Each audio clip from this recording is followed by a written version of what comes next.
playing in the World Cup, training every day, drinking a pina colada, and I just heard, Gazza? I went, oh, it's him.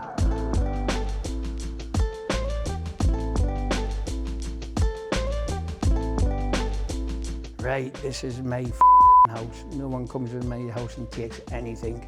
And I thought, oof, this must be like to play for England.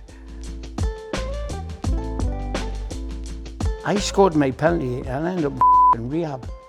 You missed yours and you get a 30 grand pizza advert and England manager's job. What the did I do wrong?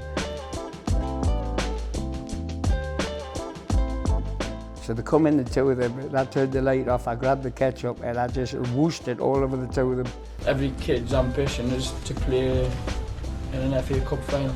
My dream was to walk up Wembley steps and actually score in every round and then actually getting injured in the final. I was gutted really. Oh, Gazza, remember that goal you scored against Scotland? Do you remember it? I scored the thing. What are you on about? Nice weather for it, right? Oh yeah, it's unbelievable. Be like this all week, like. Yeah. Done amazing with the gardens and that. Okay, Paul. Just your thoughts first of all on England's performance, really. What you thought of it, what you thought of Bellingham in particular, and if you feel there's any parallels with Bellingham's experience in your own when you were, so young playing for England? There's only one Gazza, to be fair. But I didn't really.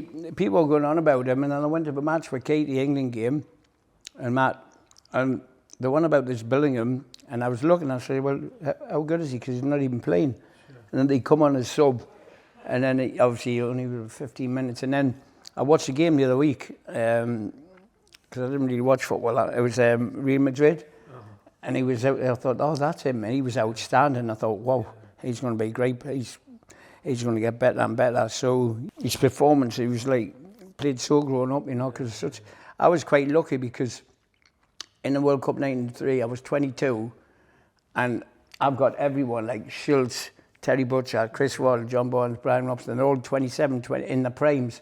So I had really experienced players around him, Yeah. So he's going to have to, the way he is, and everyone's talking about him, he's going to have to be sort of a leader as well, Yeah. But the performance the first half, yeah, they did well, But I mean, as a midfield player, your main job is to supply the forward, give him chances. And for a Harry Kane to have one touch in the first half is disappointing, So it just shows how much they're just keeping the ball. I mean, it's easy to keep the ball at the back. You can do it all day for 90 minutes, which is not my type of player. I'd like to see like Grealish. It's a shame he wasn't picked because he's a guy that like get on the ball and take on players, and then Rashford, but I don't know what the situation with Rashford. Maybe he's just the way he is, He's so laid back, and whether he's kept him out the squad because it might not have been good for the atmosphere. I'm not too sure. He's lost a bit of form as well, I guess, didn't he? Unfortunately, he seems to have really picked players on form, doesn't he? If you look at the debutants, Menu. Many of the kids are being given a chance because they're playing well, I guess. I mean, the good kids, the young kids, and they're not playing big tournaments, so they're going to be fearless anyway, It's a case of just going out there like I did, It's like, especially the World Cup and the Euros, just to go and enjoy myself, It's like, for me, like, because the press followed us so much and that, the photographers, it's like, when I got on that pitch for 90 minutes, it was mine. I was like, right, no one can touch it for 90 minutes, so let's just enjoy it.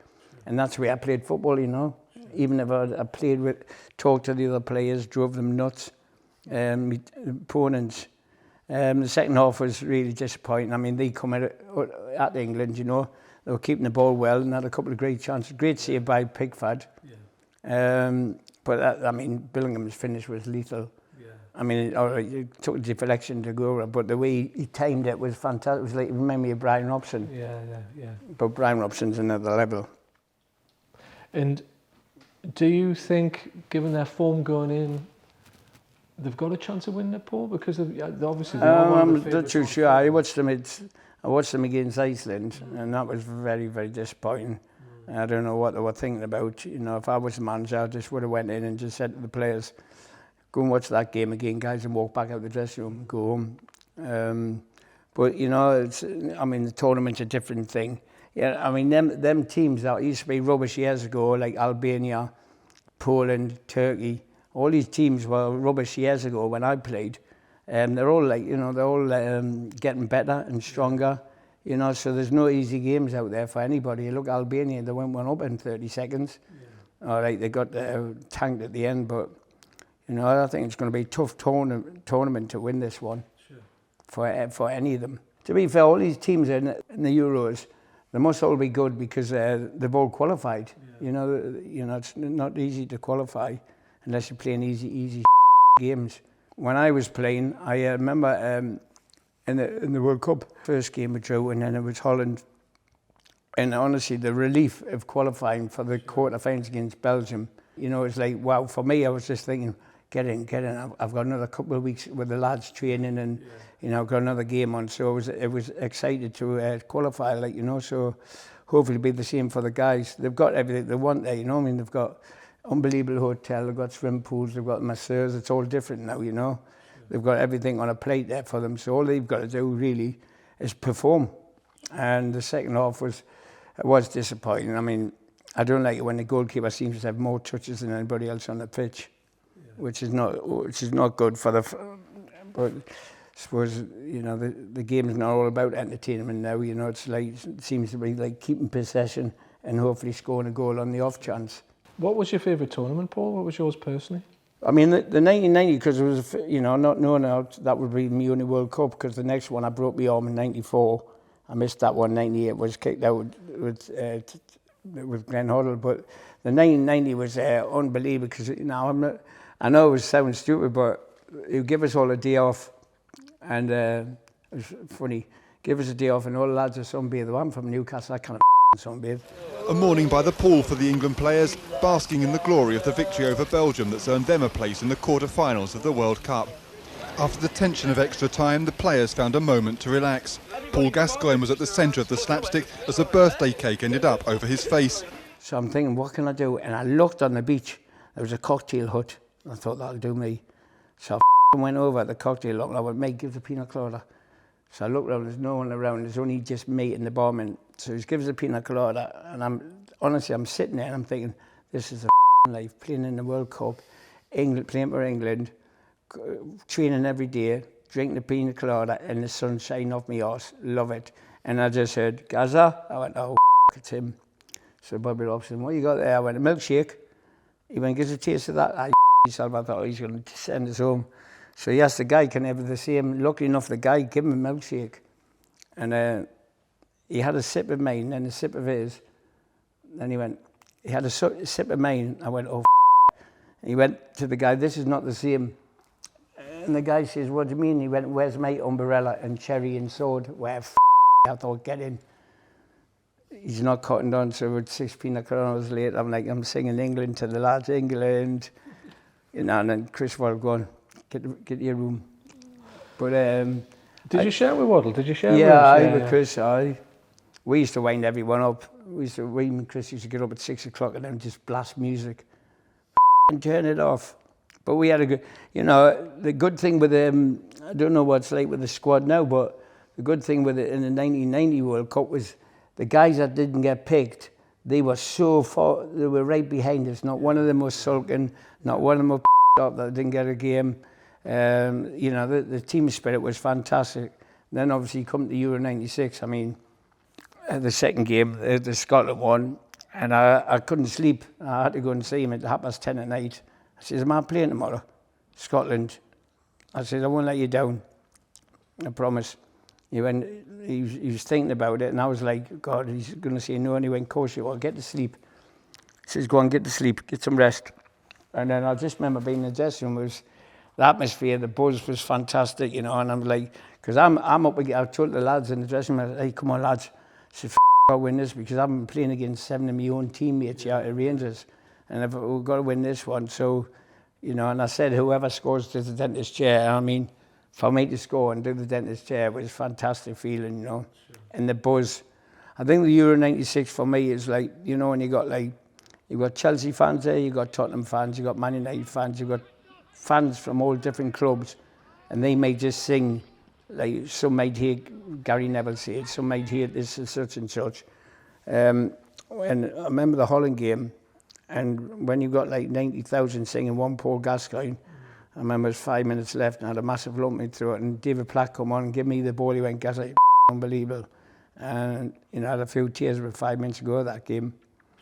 And our fans were just fantastic, you know. And that song, I used to wake the lads up, 3 lines on my chest, it was like 7 o'clock in the morning. I'd put it on the windowsill of the hotel and blast it. Off Gazza, turn it off. It was kind of it was era defining in a way, wasn't it? Because you had 96, you had Chris Evans on the radio and Skinner and Badil, and you know, it was a great. Yeah, it was kind of a great. It was a great era, wasn't it? Yeah, the buzz round it. Buzz round everywhere was class, and now we had the hotel to ourselves, and you know we had laughs and jokes, and you know you had Gareth Southgate and David Batty and Stuart Pearce playing cards. You know, like me, Merson, Robbie Fowler, Steve McMahon down playing snooker. You had some reading books, like I.A. Tony Adams, you know. But then, you know, it just atmosphere was fantastic. And, you know, I'd have a laugh with the guys and wind them up. There was one incident, it was funny. We were sitting with England, it was after a game, I think. We were sitting, me, Robbie Fowler, and Steve McManaman, and we were sitting in the restaurant bit. So I said, you're quite hungry, lads. And I went in the kitchen and I seen food, but you know them big tubs of ketchup? Right, so I seen that and I thought, right then. So I took the top off it. I knew where it was in the kitchen. I went, guys, come on. I said, they had the England trousers on. I went, I found some food. It's in the kitchen, come on. So they come in, the two of them. I turned the light off. I grabbed the ketchup and I just whooshed it all over the two of them. And I put the lights on and the two of them were just like full of ketchup, the two of them. But we had a laugh, you know. Terry Venables knew when it had to be serious and concentrate, and then when to chill out, you know. He was fantastic, the guys.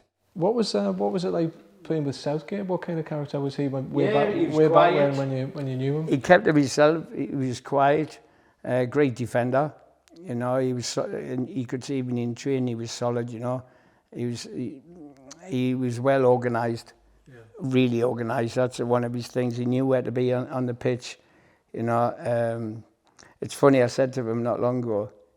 I said in talkings, I went, Gareth, it was at the England game. I said, it was one of the England games. I think it was last year. I went, I can't understand this. He went, what, guys? I went, I scored my penalty and I ended up in rehab. You missed yours and you get a 30 grand pizza advert and the manager's job. What the did I do wrong? He's like, Gazza, didn't tell anyone. I said, half the country, you know now, Gareth. But I seen the last couple of games when they won 7-0. I went down and I said, sorry, pop and see, well done to the lads. He went, yeah, and I just went and seen the lads and I said, well done. And then a couple of them wanted photos and I went, photo, gives a shirt, man, for Katie's son.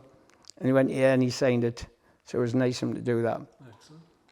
But it was like, I tried not to watch football because I miss it still. So going in that dressing room and seeing all the lads together and having a laugh after just win 7-0, I did say something. I said, hey, lads, God, that poor keeper, he's got to go back to his wife and say, he's just letting 7 goals, you've ruined him. I got a few laughs and then I just went out. He seems to have got that, to be fair to you know, this current regime. When you're there, certainly in Russia in particular, and obviously we're very, very unlucky, weren't we, in the Euros last time around, there does seem to be that kind of club ethos which he's managed to instill, kind of loyalty between them, very relaxed.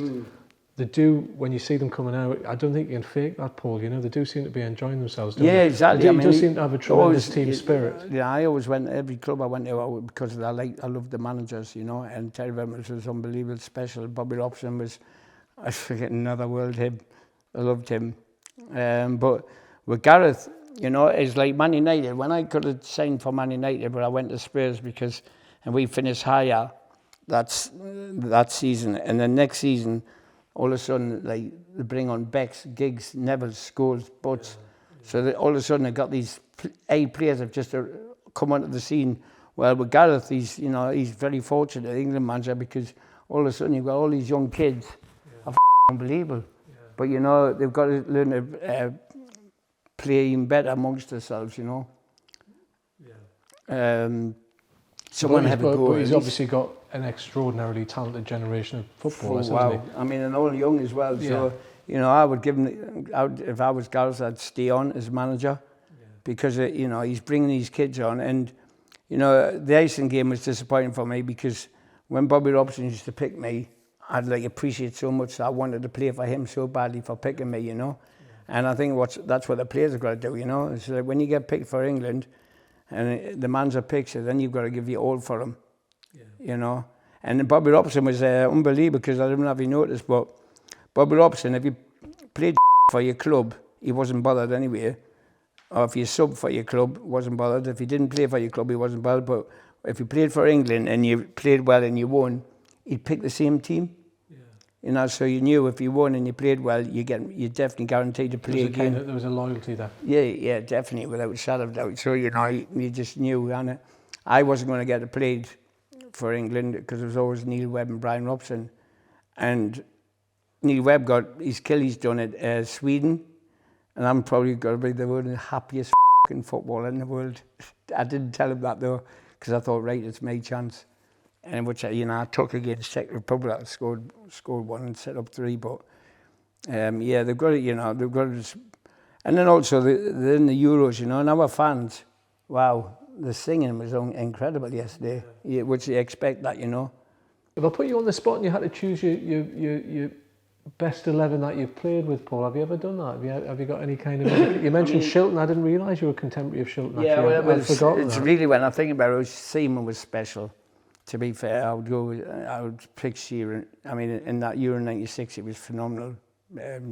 He's gutted. He still goes on as Seaman. He says, joke you scored that goal. He says, I saved the penalty. I don't even get a mention. Your goal come from my penalty. I went, well, that's what it's like. It did, didn't it? It was literally one end to the other. He was gutted. He's gutted. But, you know, him, yeah, and then obviously Neville and then Stuart Pearce. And the back, I mean, Des Walker was, you know, he was quick, but he used to wait to get that tackle. Sometimes he could go and get the ball, but he wouldn't. He'd wait for that. Do you remember the chant, "You'll never beat Des Walker"? Yeah, which is probably about right, actually. Imagine how we felt when we were playing Hull in the World Cup and the man's that pulled Des Walker. He says, right then, Van Basten, forget about the game, just mark him man to man.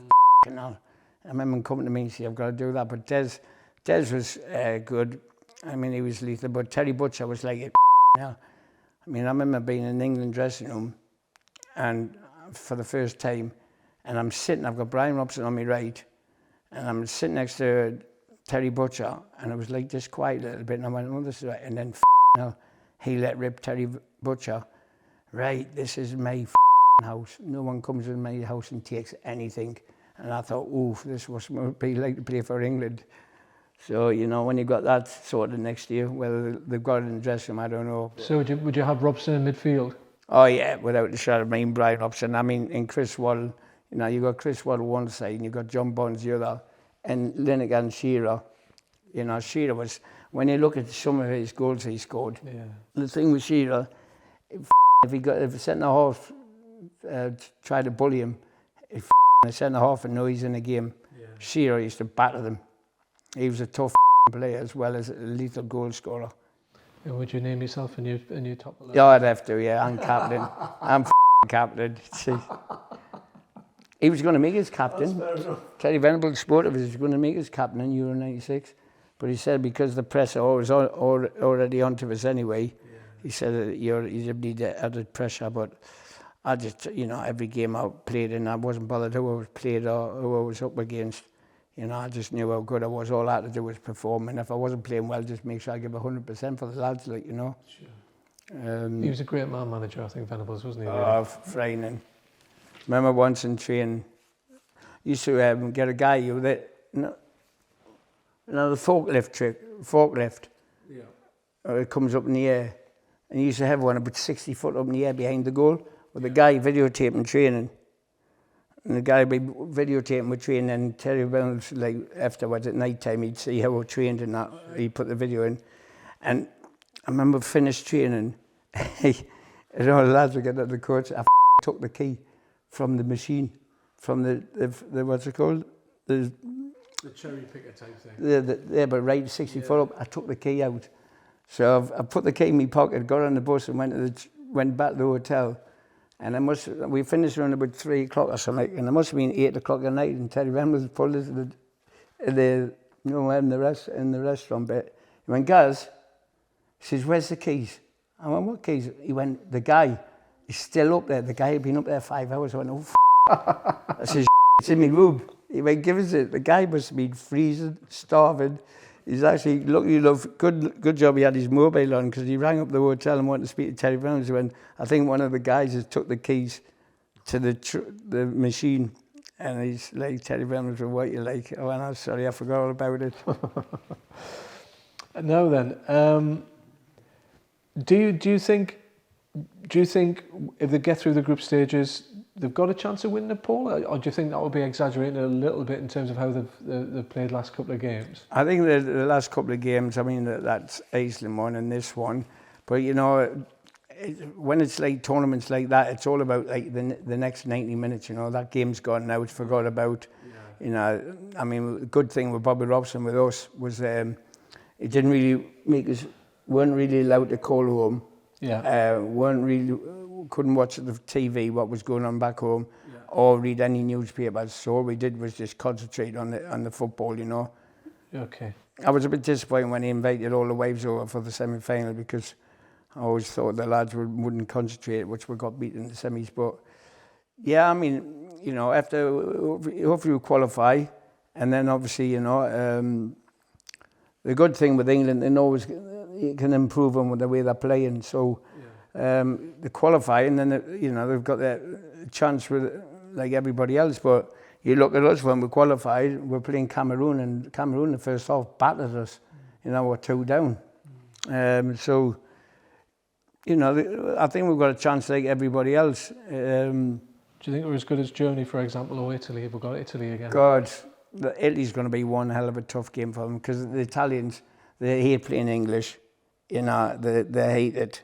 They don't like the English, and you know they'll give that all. The Italians are probably one team that'll give everything against England than any other team. Yeah. And then obviously you've got Germany, you know, which is looking unbelievable, and Spain. So you know you've got the Italians, you've got the Spanish, you've got Germany. You know, these are quality, and then even the Netherlands. You know, so you've got like 3 or 4 good quality teams there. Yeah. It's going to be tough. I just think England players have got to like start now, you know, start racing the game. Yeah. But you know they're young. But the thing is, though, you see they're young. They're playing in the Premiership, and the Premiership is full of quality foreign players. Yeah. So they should be used to playing against foreign players, because they're playing against foreign players. They call it the English Premiership. I don't know why. It's a foreign league, as far as I'm concerned.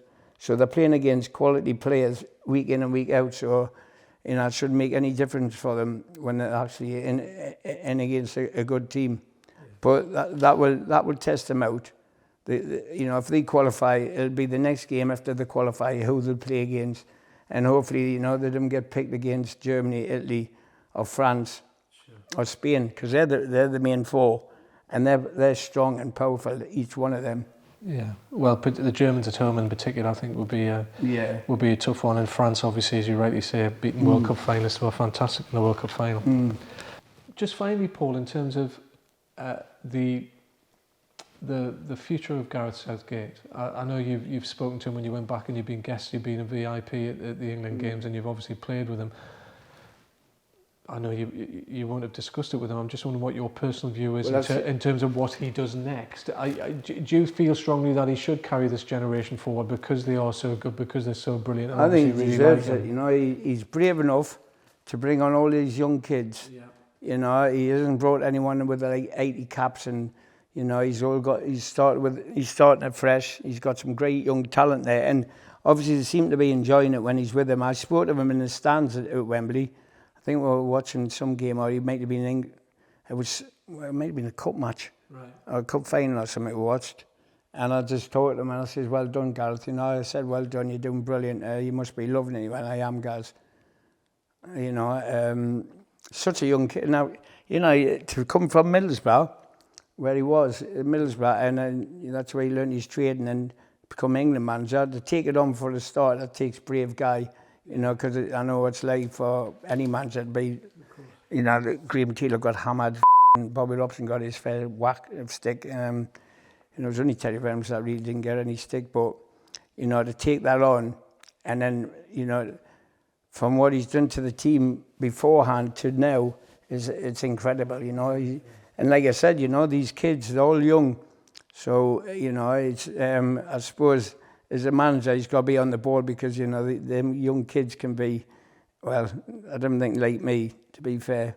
The thing is as well, you know, his job's on the line and he's taking chances by playing these young kids. Yeah. And, you know, they just didn't want to let him down because, I say, you know, they want to keep him on again, you know, especially for the next one, the next World Cup.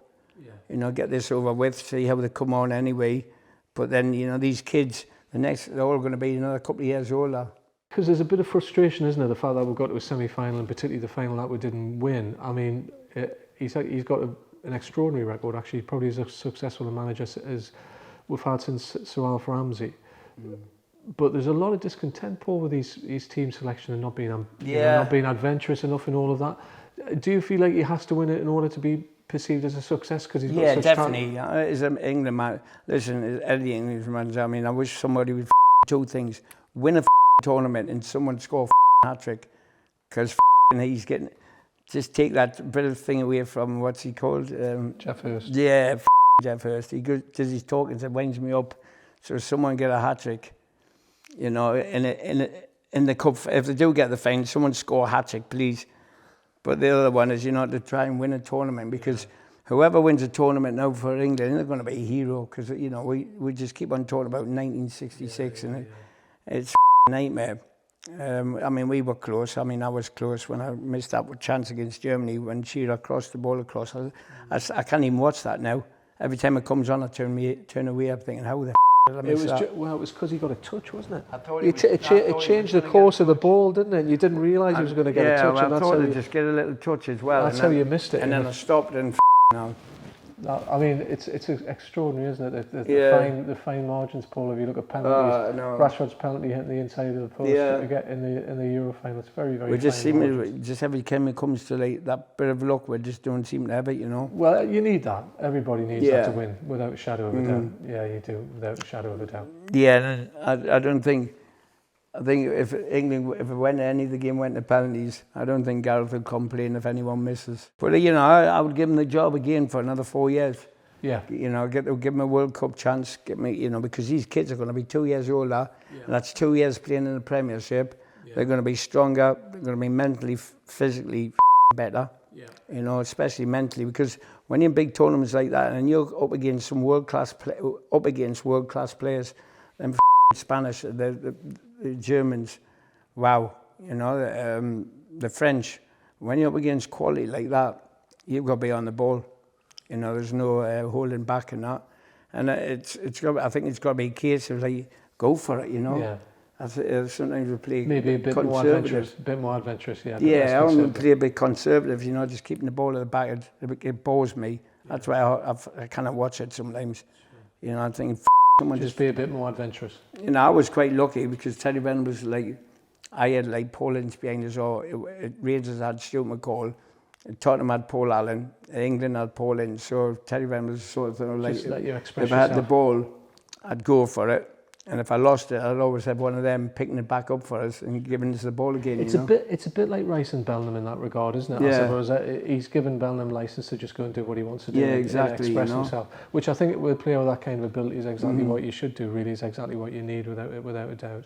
Just someone have a go. Yeah. You know, it gets the crowd going. And once you get that crowd going, I'm telling you, it gets everybody going. And it's a case of give us something for the fans to roar about. Without a doubt. No, without a doubt. If somebody was to ask you, Paul, what you do now, what you are now, would you describe yourself as an after-dinner speaker? Well, I've been doing quite a bit of it. You know what I mean? Because you had like a world tour, didn't you? Yeah, well, I went round Thailand. Yeah, I did. When did I go? Quite a few European gigs. I went to Cornwall, I went to Wales, then I went to Scotland, then I went to Thailand, then I went to Denmark, Sweden, Norway. So when Katie kept us busy. Normally you do like a couple of months, but she did 9 days in a row. It's like Taylor Swift, that, Paul. It's like, Yeah, it's like I wouldn't mind the money. That's without getting divorced, by the way. That's without getting divorced. But yeah, God almighty, I'd marry her tomorrow if she wanted to.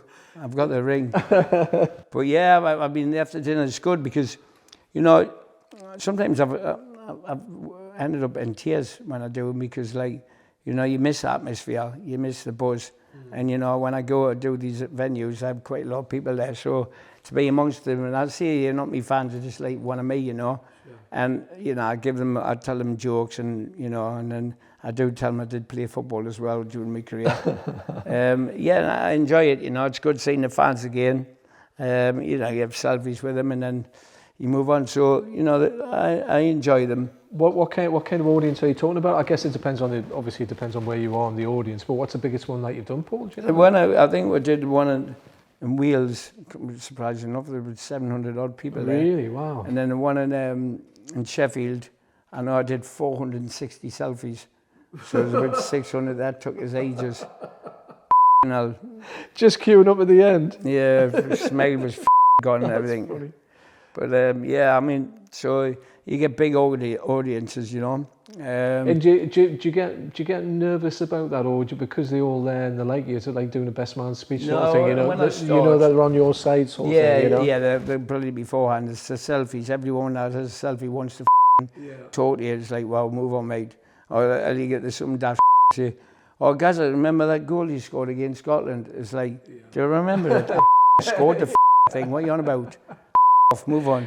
Is that your most famous moment, do you think, rather than the tears in Italy? You know, when you do these talks, do people ask you more about that than they do about Italy because they obviously remember it maybe a bit more? Yeah, especially the younger kids, like, you know. I remember the goal against Scotland because the tears in England they probably weren't even born, like, you know. But that tears was because, honestly, it wasn't a cry for the yellow card. It was like, I had the best time of my life. Yeah.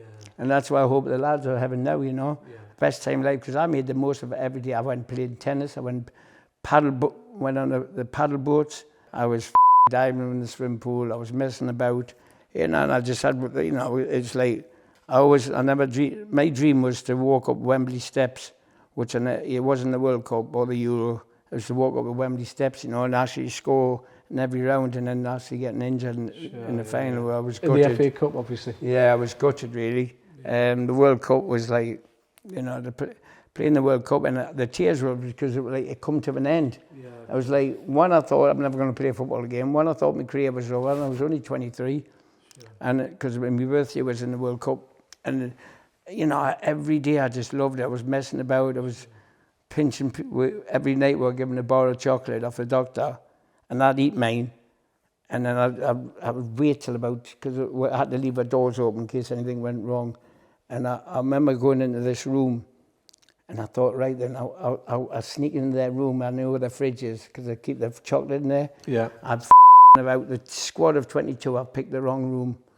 I'd just take the bottle of chocolate, and the room I went in was Terry Butcher and Chris Woods, two of the biggest blokes in the squad. Well, that was it. I grabbed it, and that was it. Chris Woods was after us, and he whacked us from behind in the corridor. Poof, hit the back of my head. I flew along the corridor. It just dropped the chocolate. There you are, have it back. That was the end of that one. Yeah, so we had great atmosphere. But the dream would have been for you going up Wembley steps for the FA Cup, because the FA Cup then was so special. That was my dream more than anything. You know, I've always wanted to do that. You know, I did every other bit was like, you know, going in on the coach. Got to that point, but didn't get to do that in the final. Yeah, I know. You know, staying in the hotel, having a bit of banter before, and then on the coach, having a laughing joke, having a comedian on the coach, and getting in there and just loving it. And 100,000 people there. Had everyone from Dunstan. I give all my tickets. We're allowed 100 tickets, so I bought my 100 and given them to my hometown. Yeah. And they all turned up for the semis, and then they all turned up for the final. And you know, the last 12 minutes, you know. Yeah, what a shame that was. I'd seen him on holiday about a year later, Gary Charles. And it was in Florida. Oh, really? He went, "Oh, Gaz, are you all right?" I went, "Gaz, do us a favour." I said, "I'm not getting injured on holiday." He just started laughing. What do you think about the end of the replays for the little clubs, Paul? What's your thoughts on that? We had a campaign on it, actually, basically trying to get them to reverse that decision, you know, What's that? cancelling the replays for the small clubs. The difficulty is the European fixtures. They say that the Premier League can't play replays now in the early rounds, but a lot of the sort of young lads on the smaller teams are saying, well, that's their only chance to, you know, to play against exactly. the big I mean, clubs. you get a lot of teams where, like, say, Man United are away, say, to is fourth division team, and then the fourth division team, look, come and play at Man United. I think that's fair, you know. I think why not, you know, give the young kids a chance, give them atmosphere, because obviously Man United are going to win. You know, so for these guys to go to a huge stadium, you know, and witness what we had as a top class player and a top class team, you know, and give them the experience for 90 minutes. It's not going to harm anybody. It's not going to harm the fans. You know. Well, it's also giving the away fans that experience as well, Paul, isn't it? Yeah, exactly, and they're going to benefit from it. They're going to enjoy the day out. They're not going to cause any fights, you know. And make the money. Yeah, they should, you know, keep the replays on.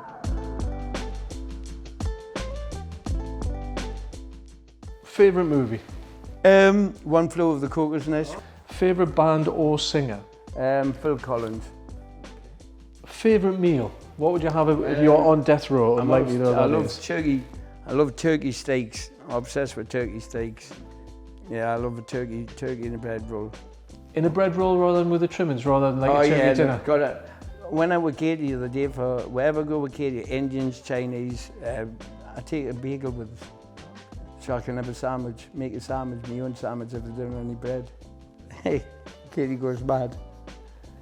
If you hadn't been a footballer, what would you have done? I was into woodwork. Okay. I loved woodwork. I remember making my mum a table years ago at school, and I actually did the tiles. So I did the table, and I put the tiles on, lovely colourful tiles, and I got on a bus, and I decided to take the table up to the top deck. And when I was getting off the bus, I was walking down the stairs in the bus, and he put his brakes on. I flew through the door at the front and broke the table, and I was devastated. My mum was gutted for us. But yeah, I loved woodwork. So what do you reckon, a joiner then, do you think? Yeah, joiner, definitely. Joiner. I loved it. I loved doing that. And I know this is going to be a really tough one, maybe tougher than choosing your favourite England team. Your favourite cheese? Cheese is, I love blue cheese. I don't know why. Blue cheese? So I can have the strongest cheese you can get. Oh, really? Yeah, I love the strong one. But blue cheese, I don't know, I just love blue cheese. Excellent. Okay, there you go. Jobs are good. Job's done. Brilliant. Thank you very Top much. man. Great to Cheers. see you again, Paul.